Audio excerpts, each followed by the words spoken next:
Olá, turma, tudo bem com vocês? Hoje nós vamos falar sobre a importância do banho e os devidos cuidados que o cuidador, que a cuidadora, deverá realizar para tal procedimento.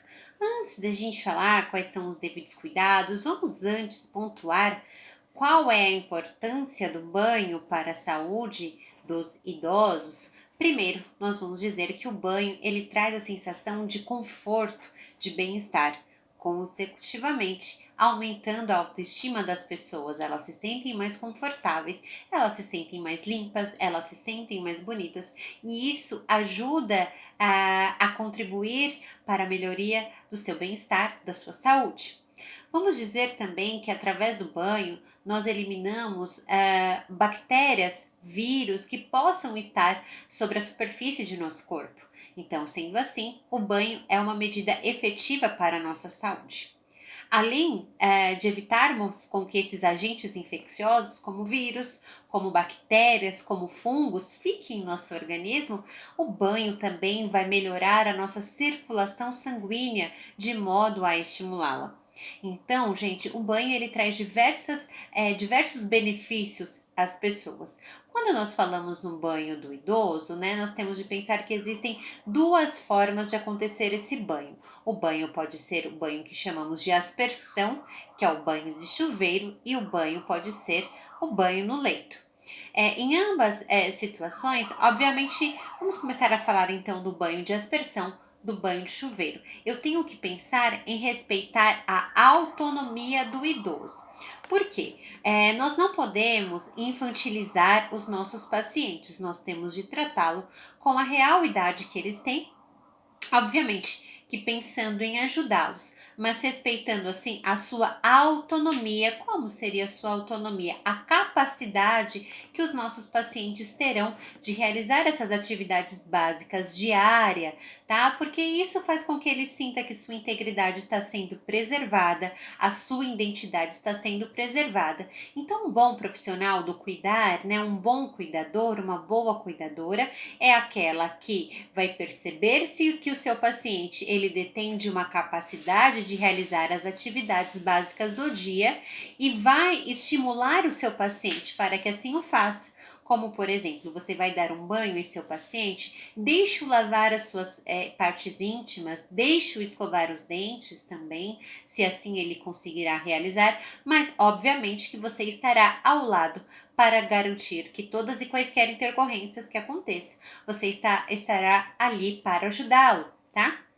Obviamente que se o seu paciente não tiver condições de realizar esses procedimentos diários, você o fará por ele, né? Você fará por ele, mas caso ele consiga, você deverá estimular, porque isso auxiliará até ele conseguir outros ganhos maiores de independência, porque à medida que você reconhece que ele detém de capacidades de procedimentos diários, consecutivamente outros ganhos ele vai atingir através do seu estímulo, tá? Então isso é sempre muito importante e funciona muito bem.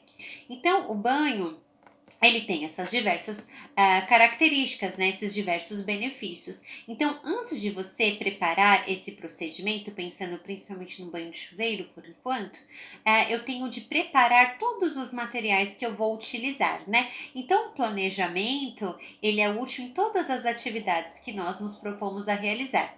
Então, eu faço ali, eu separo todos os materiais que eu vou utilizar, a roupa do meu paciente, as fraldas plásticas, as pomadas que eu utilizarei, as roupas íntimas, as meias, o calçado. Eu vou separar tudo isso antes, assim como o shampoo, o sabonete, eu irei separar tudo isso antes. Irei levar ao local, né, ao banheiro, vou me certificar que as janelas estão devidamente fechadas, né, para que não haja corrente de ar. Vou me certificar também que a água está numa temperatura adequada, porque se for uma temperatura muito elevada, isso trará desconforto ao nosso paciente, além de riscos de queimaduras significativas na pele. Me certificarei também que aquela água não está numa temperatura muito baixa, porque se o idoso exposto a temperaturas muito baixas, ele que já tem uma temperatura corporal um pouco mais baixinha, ele corre o risco de entrar em um quadro que chamamos da hipotermia, que é a temperatura corporal muito baixa, desculpa, mais baixa, que poderá trazer complicações maiores a ele. Então, testar a temperatura da água, também perguntando ao idoso se está favorável ao seu gosto. E esse ambiente, eu sugiro que ele seja um ambiente em que haja o apoio ali das barras, né? Esse ambiente ele precisa ser um ambiente devidamente adaptado, para que assim o idoso também tenha sua segurança. Calçá-lo com aqueles chinelos, né, antiderrapantes, para que assim ele não corra o risco da queda, já que o banheiro representa um local de risco para a queda em nossos pacientes idosos.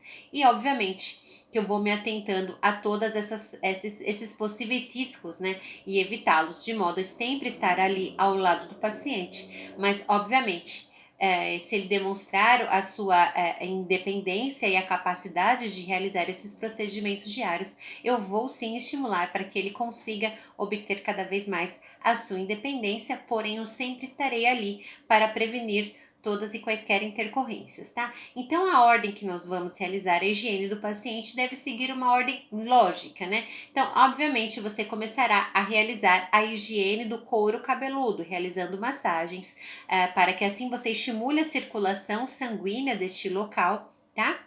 Não deixe resíduos, então você enxágua direitinho, depois você lava a face do paciente e você vai sempre fazendo massagens suaves para que assim você estimule a circulação sanguínea e você segue uma ordem lógica da cabeça aos pés. A professora deu aquela orientação que quando chegar ali nas partes íntimas do paciente, se ele conseguir realizar a sua higiene sozinho, você estimulará ele a tal feito, mas sempre estará ali ao lado para ver se ele está executando direitinho, tá? Se ele está eliminando toda a sujidade presente em seu organismo, tá? Então, depois do banho, é um momento que deve ser de relaxamento, de prazer. Muitos idosos se sentem constrangidos porque ficam envergonhados. Então, é bastante importante que você diga a ele que você sabe que talvez o fato de você estar ali pode estar incomodando, mas que você está ali para ajudá-lo, né? Enfim, você compreende aquele sentimento que ele está se manifestando. E aí, depois do banho, você já troca ele naquele ambiente mesmo, para que dali ele já saia arrumadinho, já saia vestido, com os cabelos bem arrumadinhos. Esses detalhes que fazem toda a diferença no cuidado. As idosas com uma tiarinha, com uma presilhinha. Eu, particularmente, como enfermeira, eu valorizo muito esses detalhes no cuidado, porque representa um certo carinho, um certo zelo.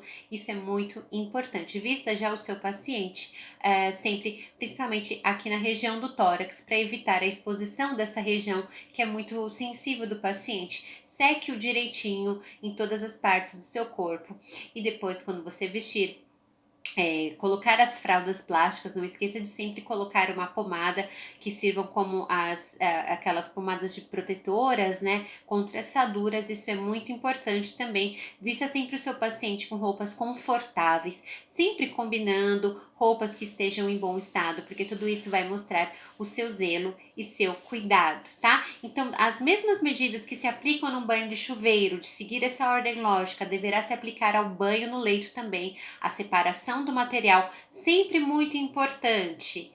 Deixei por último, mas não menos importante, a lavagem das mãos antes e após qualquer procedimento, tá? Então, durante o banho é fundamental que você esteja com as mãos devidamente higienizadas, com luvas de procedimento. O jaleco evita com que a minha roupa pessoal, que eu peguei o ônibus, que eu peguei o Uber, que eu vim de carro, que eu estive na minha casa, leve possíveis contaminações ao meu paciente. E o jaleco também protege as minhas vestimentas de levar a contaminação que o meu paciente, né, os possíveis agentes infecciosos que o meu paciente possa ter, levá-lo para mim e para minha casa, tá? Então é fundamental esses cuidados, é fundamental também respeitarmos a privacidade do paciente, não o expor, tá? Então, se o seu paciente é banho no leito, você não vai dar esse banho quando o seu quarto estiver cheio de pessoas, colocando-o em situação vexatória, mesmo que o seu paciente tenha algum tipo de déficit neurológico, como os pacientes com Alzheimer, não importa.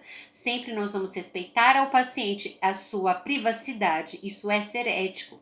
E toda vez em que você for tocar o seu paciente, peça licença, é o corpo dele, né? A gente não pode já chegar para fazer um procedimento, você tem que ter essa cautela, tá? E todas as vezes em que mesmo que seu paciente esteja com nível de consciência rebaixado, vai fazer esse procedimento, chegue bem perto do seu ouvido, explique a ele, peça licença, aqui o procedimento e explique o procedimento que será realizado, sempre fazendo as coisas, com os procedimentos com a devida atenção, com o devido comprometimento ético. Temos certeza que teremos bons resultados. Pessoal, muito obrigada, até uma próxima.